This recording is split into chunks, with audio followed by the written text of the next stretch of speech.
ნახალოკის ატვექცელებს ვამთ. შენ როგორც გინდა ისე დაარქვი. შენ რას არქმევ?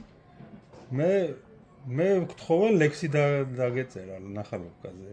ნახალოკაზე და მე დავწერე რაღაცა სახოტბო საქებარი ნახალოკისთვის. იყოს ეგრე.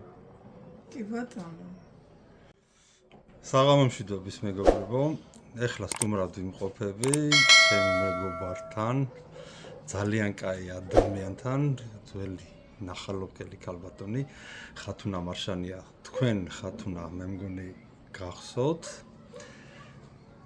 ეს ის ქალბატონია ზუსტად, ვისი წყალობით ჩვენი ცენტრალური გამზირი ჩვენი უბნის ოქტომბრის ქუჩას თავის დროზე რო ცოტნე დადიანის სახელი ეწოდა.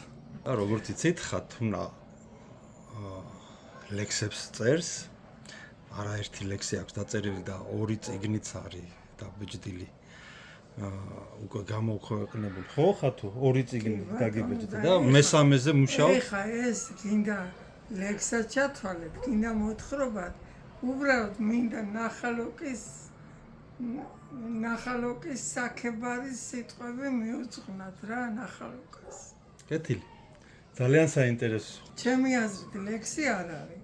უბრალოდ სახოტბო საქებარი ნახალოკას. გისმენთ ხათუნა? გამორჩეული ნახალოკა, ფაფარს აიშლის, ლომს მსგავსება სიდარბა ისლით და ერთგულებას იმსახურებს დადიანისას, ვარდების სუნნელ დილის ხივთა ათინათიდან. სულ ასე იყო ნახალოკა გამორჩეული. პური და ღვინი დახუნწრული, ხალხით რჩეული.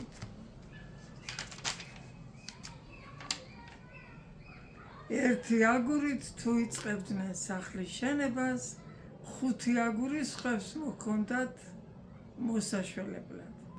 ძმათა ჩხუბშიც კი ხელს არ შლიდა ნახალოკელი. წვიმდა თუ თოვდა, ერთი ქოლგა ყველას ყოფნიდა. მზე მსეობდა და ერთი თხილი ყველასთვის იყო. მეზობელი ხომ მეზობლისთვის მტერს თვალს კოტნიდა. ისმოდა ყველგან მეგობრული ტკბილი ურმული, მოფერება და ჩახუტება ნახალოკური. გენაცვალე ხათუნა. და კამათლებით გორდებოდა ხალხის იმედად, იყო ხალისი ცივილუდი თავ დავიწყება. გაუმარჯოს კიდევ ერთხელ ნახალოკა და გაუმარჯოს. ნახალოკელებს. მიყვარხართ ნახალოკელებო და სიყვარული იყოს ჩვენი ქვეყნის წინამძღოლი ყოველ საქმეში.